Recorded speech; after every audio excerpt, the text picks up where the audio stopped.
Hello again, I am Blunty and I'm out and about in this relatively dreary day today to have a play with this, which is the newest in Ricoh's GR line of cameras. This one's called simply the GR. Before this they were the GRD1, GRD2, GRD3, GRD4. This is officially the GRD5, but they've stripped away everything. It's just the GR now, and that's because it represents a new landmark in this series of cameras. Now in a moment I'm going to show you some of the shots I've been getting with this thing, and we're going to talk about a few other features, but in particular what makes this difference from its predecessors is the new huge sensor inside. The ones that came before this all had sort of relatively compact sized sensors. This one has an APS-C sized sensor in it. That's the same as my DSLR, the same as my 60D, the huge sensor comparatively speaking, and to fit it in a body this big is ridiculous, and it weighs almost nothing as well.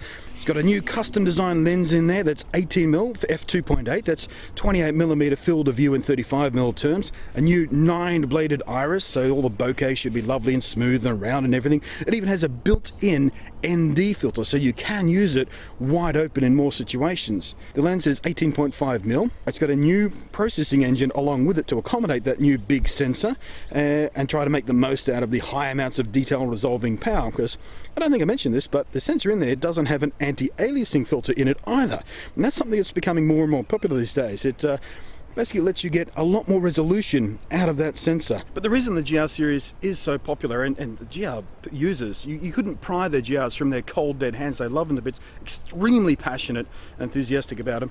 That's for a few simple reasons. One, as you can see, they're small, lightweight, compact. They deliver very good image quality. There are no affectations about them. Look, there's no branding and bells and whistles, and even the menu system is kept very serious, very simple. Just a list of stuff to get done, you get it done, you're out. There's no colors and icons and all that sort of stuff that is usually put into cameras to help the newbies out, you know. Now this isn't going to be one of my usual full-on camera reviews for a few different reasons. One, I've only got a very limited time with this camera, just a few days to get to grips with it really, and that is because it is the only one sitting on Australian shores right now. It's just going on sale in some places in the world. In a few weeks it'll be landing here on Aussie shores as well. And this copy of the camera isn't actually the final shipping version. It's just what Ricoh from Japan have sent down to the Ricoh Australian guys so they can take a look at it before the proper shipping versions arrive here and they can start taking the dealers and selling them. Anyway, as you can see there, it's fairly standard looking camera, and the controls are all fairly logical and simple and easy to get to. I'll go more into this if and when I do a full-on review, but right now this is just sort of a first impressions thing. But I can say I like the control scheme. The only thing I didn't like is there's a control thumb wheel just below the shutter there. That's a little bit low profile for my taste. It's a little bit too subtle, and you're never quite sure where it is sometimes. You have to kind of feel for it. But aside from that, everything else I love. It's got a wonderful little button around the side there, which is the focus effect button, so you can go straight into, hit that, and you get a bunch of different image effect things straight away. Now I normally don't use these, the exception being on my Pentax Q, because that makes them very, very easy to get to, and this makes them very, very easy to get to as well, which is really nice. It makes you more prone to experimenting with them, really, is what happens there. If you give that button a long press, you can also get a field of view preview. So if you've got your aperture shut down, you can hold that and get an idea of how deep your depth of field focus is going to be. And of course, being a Ricoh, a lot of the function buttons and stuff are completely customizable. If you don't like that effect button being an effect button, you can change it to whatever you bloody well like, really. But enough jibber jabber, it's voiceover time, so we can take a look at what comes out of this thing. Now the first thing I noticed when I started shooting with the GR is just how crispy the images seemed. They've really done a very nice job with the optics here. The lens keeps all kinds of aberrations well under control, and it's paired very nicely with the 16 megapixel APS-C sensor beneath it. And the absence of the usual AA filter has meant that the GR does indeed resolve a sublime amount of detail. Autofocus works very well. It's not especially quick. I'm not saying it's slow, but it's not as fast as I'd like, quite honestly. There are several focus modes, including the regular stuff like area and spot and tracking, but there's also a pinpoint mode that gives you a very small focus box, and this in particular is absolutely invaluable when it's teamed up with the macro mode the GR also offers up. That macro mode, by the way, is fantastic. Loads of detail. It's easy to use. You can get to it in just a single button press, and it'll focus as close as 10 centimeters to the lens. To be honest, I often found myself wanting to get just a bit closer, but then again, with the level of detail that this camera can deliver, you can easily kind of cheat a bit and crop in later. Interestingly, when I was shooting in aperture priority mode with auto ISO capped at ISO 800, as is my general preference, I found the GR would often lean on the side of a slower shutter speed than most cameras would, which often led to some motion blur of moving subjects. I suspect this is quite a deliberate setup, as many street shooters tend to prefer this, as it lends a bit more life and breath into that type of photography, and it's street shooters who love the GR cameras the best. The snap focus feature is another wonderful thing for street snappers, and which, as far as I'm aware, is exclusive to the GR line of cameras, or at least I've not come across it before. It's brilliant. Basically, it lets you preset a focus distance which you can instantly lock the camera onto. So why is this so useful instead of letting the camera do its usual autofocus stuff? Well, in snap focus, you don't need to wait for the camera to focus at all. You can shoot instantly. There is absolutely no discernible shutter lag at all. This means if you're trying to capture the most fleeting of moments as they pass, you can do so, and you're not going to risk missing it waiting for the autofocus to lock, or even risking the autofocus locking onto the wrong thing.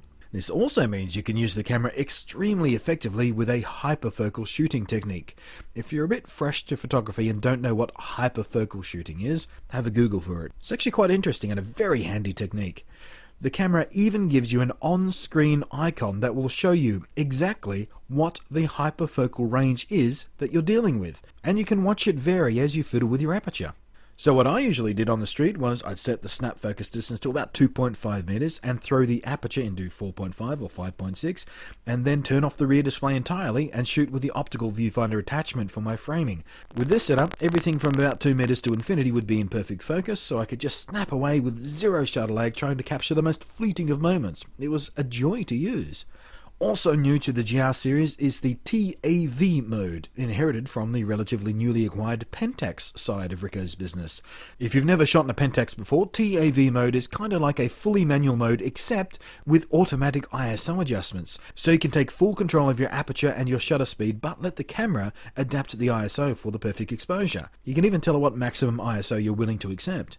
And speaking of ISO, because this is a pre-release thing, I didn't do my full range of, desktop ISO testing like I normally did, but things seem to stay very, very clean up to ISO 1600, and ISO 3200 was where noise started to creep in just a little bit, but it was still well under control.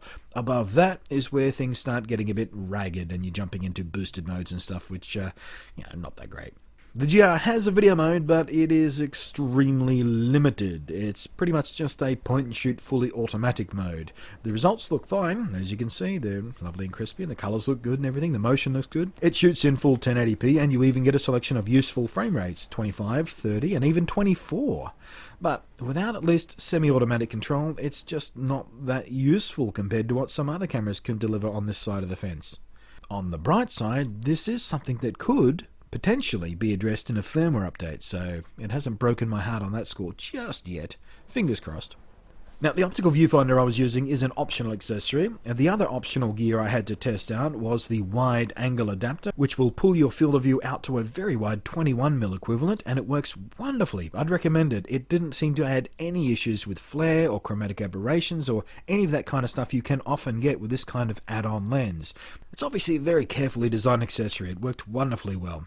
Its support barrel can also double up as a way to mount a lens hood on the existing lens. All in all, my albeit brief time with the new GR left me feeling quite impressed. For a camera that can slide into the front pocket of my jeans, it's stunningly good. And outside of its diminutive dimensions, it's a bloody good camera in its own right, by any measure. It's one of those cameras that just feels right. It's a crafted tool for photographers, and everything about it from outside to in hums with a kind of quiet confidence. It sits there, subtle, ordinary looking, unremarkable from the surface.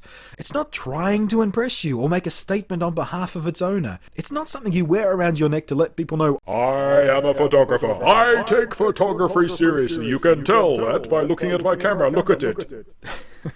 No, the GR is simply the Ricoh GR. That's all it wants to be. That's all it needs to be. And I deeply pity the photographer out there who writes it off or underestimates it just because it looks like an ordinary point-and-shoot. It'll surprise you.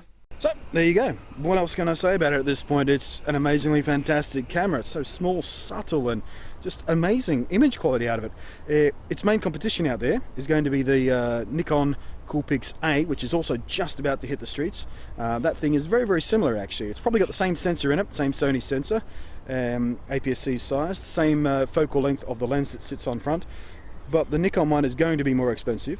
Nikon one probably will do better in video, because Nikon do better at video anyway, but for the price difference and the image quality difference, which will be negligible I expect, this is going to be a hell of a bargain. So who's this camera for? Well, if you're a Ricoh GR shooter already, you already know this camera is for you, because like I said, you guys are passionate about this camera for some very good reasons.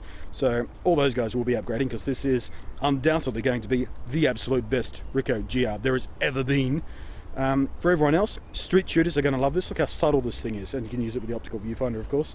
And of course, it's got those options which are very, very handy for the street shooters. Snap focus feature in particular makes street shooting unbelievably wonderful. There's, you know, no shutter lag at all, no waiting for it to focus. You just use your hyperfocal distances, and that's usually really tricky to do on a lot of digital cameras, but this makes it so easy and it's so effective. Just go chung, chung, chung, and you can just focus on getting the moment. It's a very exciting camera to use for that kind of stuff. Subtle appearance, subtle size, and subtle sound. The shutter sound on this thing is very quiet, very subtle, very discreet. It's fantastic. Well, I can tell you or I can show you, so I'm going to show you.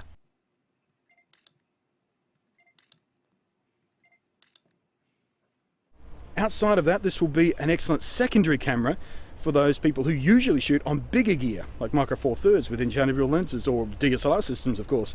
And this will be the camera that they can carry around with them all the time, that they can get excellent image results out of, you know, really, really sharp and clear and wonderful image quality out of them when they're not carrying around their big gear, because obviously if it's big gear you can't carry around with you always, but you can with this, which is what's so fantastic about this new range of high quality, high image quality compact cameras that are coming out.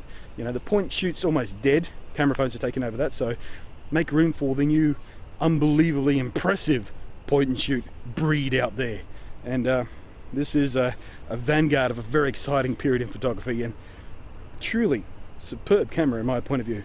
I will probably give it a proper review once the official models come through. Maybe instead of doing a proper review, I'll do a shootout between this and the Nikon Coolpix A, because I'm sure a lot of people are going to be deciding between those two. But like I said, for the price difference, I don't expect there to be much image quality difference in stills at least, but for the price difference, this thing's going to be an amazing value.